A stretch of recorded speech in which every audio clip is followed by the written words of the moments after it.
Discuss about IPR या फिर intellectual property rights, जो कि क्या होती है कि इंटेलेक्चुअल प्रॉपर्टी राइट्स किसी भी इन्वेस्टर को या किसी भी आविष्कार को किसी उसकी खोज के लिए दिए गए राइट्स होते हैं जो कि गवर्नमेंट उनको देती है। तो आज हम इसी टॉपिक के ऊपर डिस्कस करेंगे।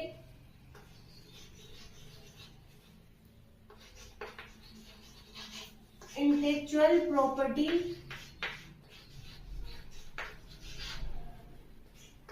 राइट्स या फिर आईपीआर क्या होता है स्टूडेंट्स की, ये एक प्रकार के क्या होते हैं अधिकार होते हैं जो गवर्नमेंट द्वारा किसी भी जो आविष्कार करता होता है उसको दिए जाते हैं। जैसे कि कोई भी इंडस्ट्री है उसके लिए, या फिर कोई रिसर्च के लिए, या फिर कोई भी जैसे कि कोई वीडियो है, कैसेट है, तो इनके लिए क्या होते हैं कि कॉपीराइट के अधिकार दिए जाते हैं। कि जब हम लोग कोई भी जैसे वीडियो है उसके ऊपर क्या है कि कोई उसको दूसरा यूज न ले, इसके लिए उसको क्या करना पड़ता है, उसका पेटेंट करवाना पड़ता है। उसके लिए जब वो उसको यूज में लेता है तो उसके ऊपर कॉपीराइट शो करने लग जाता है। उसी प्रकार से कई और राइट्स है,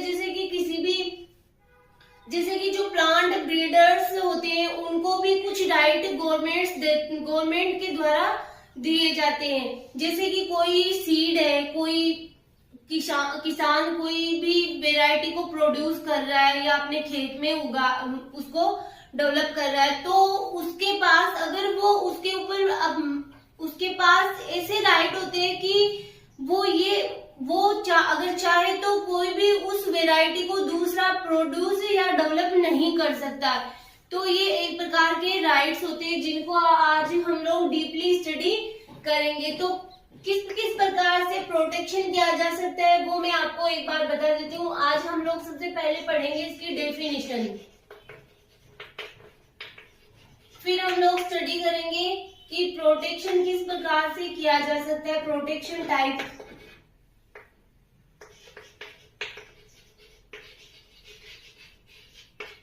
जिसमें कि 4 टाइप होते हैं। एक होता है ट्रेड सीक्रेट, एक होता है पेटेंट, एक होता है कॉपीराइट, फोर्थ हम लोग बात करें तो प्लांट ब्रीडर्स राइट्स पीबीआर। तो इन सबको आज हम डीपली स्टडी करेंगे। आज हम इनके दो के ही नोट्स रेडी करेंगे, फिर नेक्स्ट लेक्चर में हम लोग पीबीआर और कॉपीराइट भी स्टडी कर लेंगे। तो मैं पहले आपको थोड़ा बहुत इंट्रोडक्शन के रूप में बता देती हूँ कि ट्रेड सीक्रेट क्या होता है और पेटेंट क्या होता है। ट्रेड सीक्रेट का मीनिंग होता है कि अगर कोई आविष्कारक कोई खोज कर रहा है, अगर उसको क्या रखता है, सीक्रेट रखता है और उसका कॉमर्शियली यूज ले रहा है, तो वो एक प्रकार का क्या है, ट्रेड सीक्रेट है। अब इसकी कुछ लिमिटेशंस होती है और कुछ एडवांटेज भी होते हैं। जैसे ट्रेड सीक्रेट में क्या होती है, इसके लिए कोई भी प्रोसीजर की नीड नहीं होती। इसको ऐसे ही इसके लिए आईपीआर लिए जा सकते हैं, बट इसके द्वारा जो लिए जाने वाले जो आईपीआर होते हैं वो एक्सपेंसिव होते हैं, महंगे होते हैं। तो ये एक इसकी लिमिटेशन है। फिर हम लोग एक और लिमिटेशन हम लोग देखें तो ये देख सकते हैं कि अगर कोई इसकी रीडिस्कवरी, कोई खोज है, अगर उसकी कोई रीडिस्कवरी करता है तो उसके लिए कोई भी पेटेंट, कोई भी आईपीआर, कोई भी राइट्स नहीं है कि वो डिस्कवरी करके उसको वापिस से ट्रेड सीक्रेट के द्वारा उसको अपने राइट में ले सकता है। तो ये इसकी क्या है, लिमिटेशन है। फिर हम लोग पेटेंट की बात करें। पेटेंट क्या होता है, एक प्रकार का सर्टिफिकेट होता है जो गवर्नमेंट द्वारा किसी आविष्कारक को दिया जाता है उसकी खोज के लिए। अगर किसी आविष्कारक के पास में पेटेंट करवाया हुआ है किसी चीज का, तो उसके पास ये राइट होता है कि वो किसी दूसरे को उस खोज उसका उपयोग करने से या उसका बिजनेस करने से उसको रोक सकता है, ये गवर्नमेंट उसको ये राइट्स देती है। तो ये होता है पेटेंट। फिर हम लोग पीबीआर और कॉपीराइट है वो हम लोग नेक्स्ट लेक्चर में डिस्कस करेंगे। आज हम इनके ही नोट्स प्रिपेयर। अब हम आईपीआर के नोट्स प्रिपेयर करते हैं। तो यहाँ पे लिखा हुआ है इंटेलेक्चुअल प्रॉपर्टी राइट्स आईपीआर। इसकी डेफिनेशन है जो मैंने आपको बताया वो ही यहाँ पे नोट डाउन किया गया कि intellectual property rights are the rights given to the person over the creation of their mind. की आईपीआर वो क्या है, एक प्रकार के राइट्स होते हैं, अधिकार होते हैं किसी पर्सन को दिए गए। वो मतलब क्या होता है कि उनके माइंड की जो क्रिएशन होती है उसके ऊपर उनको दिए गए अधिकार होते हैं। जैसे कि इन्वेंशन है, कोई आविष्कार है, लिटरेरी मतलब कोई साहित्यिक चीज के लिए कोई नई खोज है, या सिंबल्स कोई प्रतीक है उसके लिए। The importance of IPR was first recognized in the Paris Convention for the Protection of Industrial Property।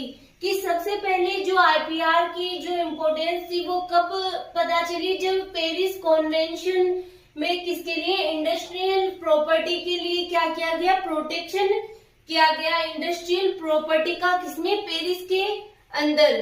तो 1883 में क्या हुआ कि इसकी इम्पोर्टेंस का पता चला। और सेकंड, जब the burn convention for the protection of literary and artistic works. कि किसका प्रोटेक्शन, कोई भी लिटरेरी और आर्टिस्टिक वर्क के प्रोटेक्शन के लिए किसका, आईपीआर का यूज किया गया।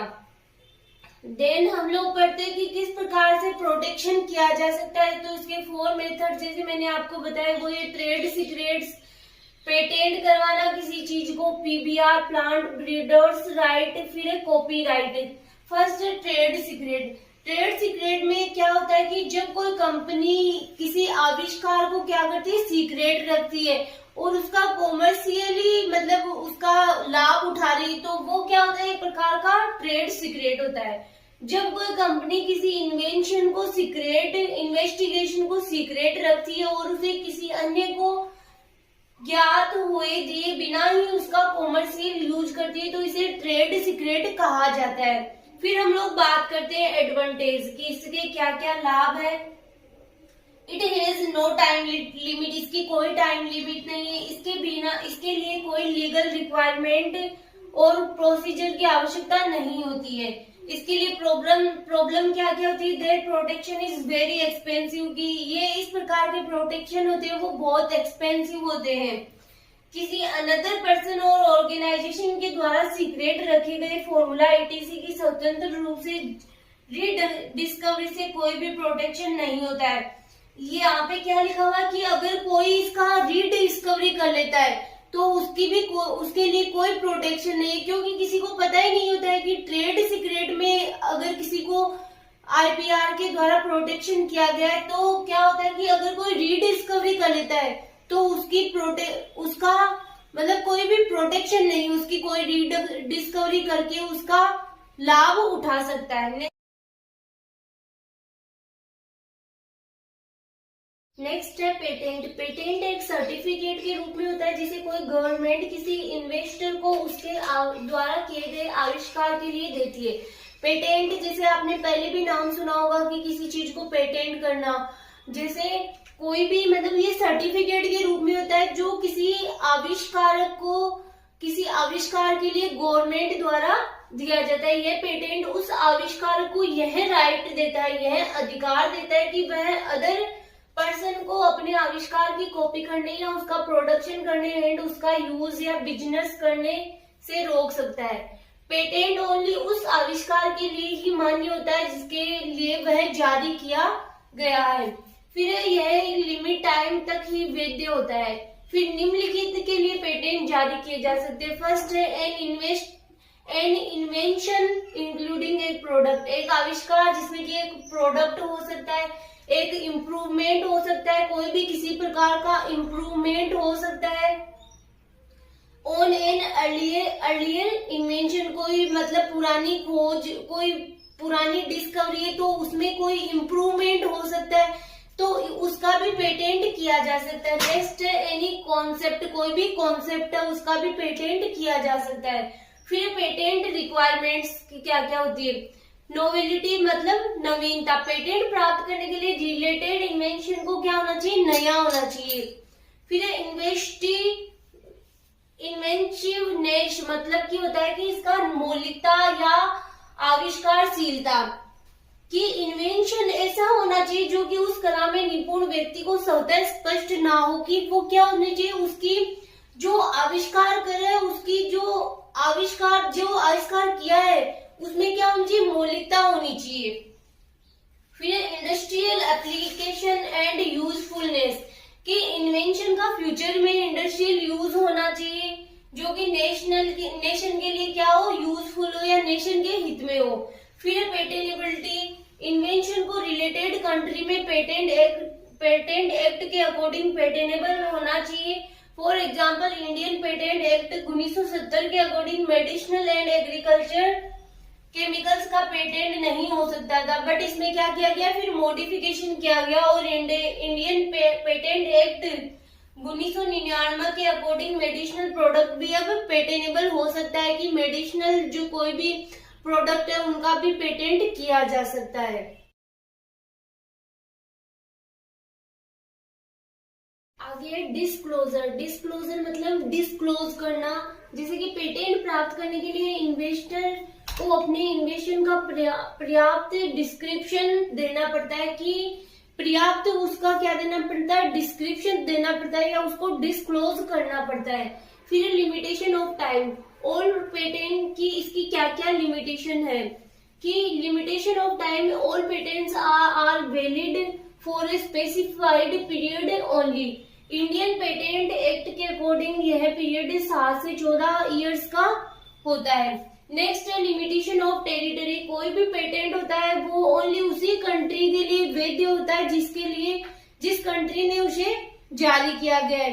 तो नेक्स्ट टर्म्स कॉपीराइट है वो हम नेक्स्ट लेक्चर के अंदर हम लोग आज डिस्कस करने वाले हैं।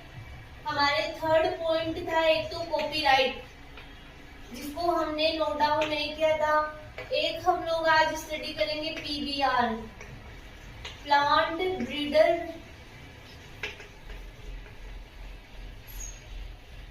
राइट्स। तो इसके ऊपर आज हम लोग डिस्कस करने वाले हैं। तो स्टूडेंट्स क्या होता है कि कॉपीराइट क्या होता है कि कई बार ऐसे जैसे कोई बुक्स है, ऑडियो है, वीडियो, इनका पेटेंट नहीं करवाया जा सकता है, तो इनको प्रोटेक्शन किस प्रकार से किया जा सकता है, इनको प्रोटेक्शन कॉपीराइट द्वारा किया जाता है। नेक्स्ट हम लोग बात करेंगे प्लांट ब्रीडर राइट्स की, ये कौन से राइट होते हैं, तो इनके ऊपर हम लोग डिस्कस करते हैं। इनमें जो ब्रीडर्स होते हैं या जो ओनर होते हैं उनको इस प्रकार के राइट गवर्नमेंट द्वारा दिए जाते हैं जिनके कारण वो किसी क्रॉप या कोई अच्छी वेराइटी है उनको अपने राइट में लेकर के फिर उनके कोई भी प्रोपाग्यूल्स है, सीड है, राइजोम है, इनको किसी अन्य को, जब कोई अन्य फार्मर अगर उसको यूज में ले रहा है तो उसको क्या कर सकता है, वो रोक सकता है। तो किसी फार्मर को दिए जाने वाले राइट्स होते हैं गवर्नमेंट के द्वारा दिए जाते हैं। इसके कुछ डिसएडवांटेज भी है, कुछ एडवांटेज भी, तो हम लोग इसके एडवांटेज और डिसएडवांटेज को भी नोट डाउन करेंगे।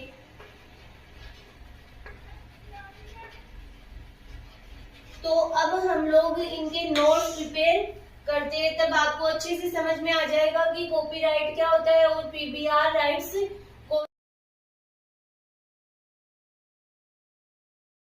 थर्ड पॉइंट है कॉपीराइट। कई इंटेलेक्चुअल प्रॉपर्टी का कोई पेटेंट नहीं हो सकता है। कई जो प्रॉपर्टीज ऐसी होती है जिनका की क्या होता है कि जिनका पेटेंट नहीं किया जा सकता। इनमें से कई property such as books, audio, video, cassettes etc का प्रोटेक्शन कॉपीराइट द्वारा किया जा सकता है।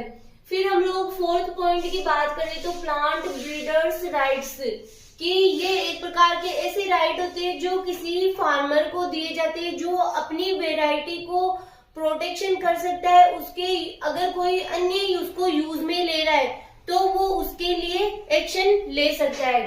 तो पीबीआर किसी क्रॉप की वेराइटी के ब्रीडर ओनर को गवर्नमेंट द्वारा इस वेराइटी के रेफरेंस में दिए जाते हैं। इन राइट्स के द्वारा रिलेटेड वेराइटी का ब्रीडर और ओनर अन्य लोगों को उस वेराइटी के प्रोपाग्यूल्स में क्या आ जाता है, सीड राइजोम के प्रोटेक्शन और उनकी मार्केटिंग पर स्टॉपेज लगा सकता है। जिसने पीबीआर राइट ले रखा है जिस फार्मर ने, तो वो उस वेराइटी के लिए किसी अन्य फार्मर को उसके यूज के लिए क्या कर सकता है, स्टॉपेज लगा सकता है। फिर पीबीआर की प्रोटेक्शन होती है, वो प्रोटेक्शन पीरियड 15 से 20 ईयर की होती है। फिर रिक्वायरमेंट और पीबीआर, क्या क्या रिक्वायरमेंट होनी चाहिए पीबीआर प्रोटेक्शन के लिए। फर्स्ट, नोवेलिटी मतलब नवीनता। किसी वेराइटी की पीबीआर प्रोटेक्शन के पहले उस वेराइटी का 1 ईयर से अधिक कॉमर्शियल यूज नहीं होना चाहिए। फिर डिस्टिंक्टिवनेस मतलब विशिष्टता, कि नई वेराइटी की क्रॉप अन्य क्रॉप से morphological, physiological and other characters में क्या होनी चाहिए, डिफरेंट होनी चाहिए, कि उसमें कुछ ना कुछ डिफरेंट जरूर होना चाहिए, वो विशिष्टता लिए हुए होनी चाहिए। फिर नेक्स्ट हम बात करें यूनिफॉर्मिटी की। यूनिफॉर्मिटी का मीनिंग होता है कि एक रूपता या समानता। प्रपोज्ड वेराइटी को अपने अनुकूलन के एनवायरमेंट के यूनिफॉर्म होना चाहिए, कि वो जिस एनवायरमेंट में उसको ग्रो करवाए उसी एनवायरमेंट के अकॉर्डिंग वो डेवलप हो जानी चाहिए, मतलब वो उसको क्या होनी चाहिए, उसके सूटेबल होनी चाहिए। नेक्स्ट आगे हम देखते हैं कि इसके आगे का पॉइंट।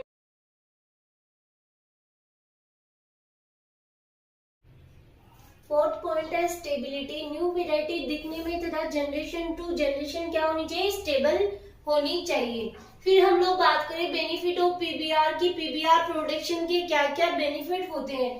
फर्स्ट है, इसमें ब्रीडर्स को अपने प्रयासों में इंकरेजमेंट मिलता है। नेक्स्ट है, इसमें पीबीआर प्रोटेक्शन वेराइटी फार्मर्स को अवेलेबल हो जाती है।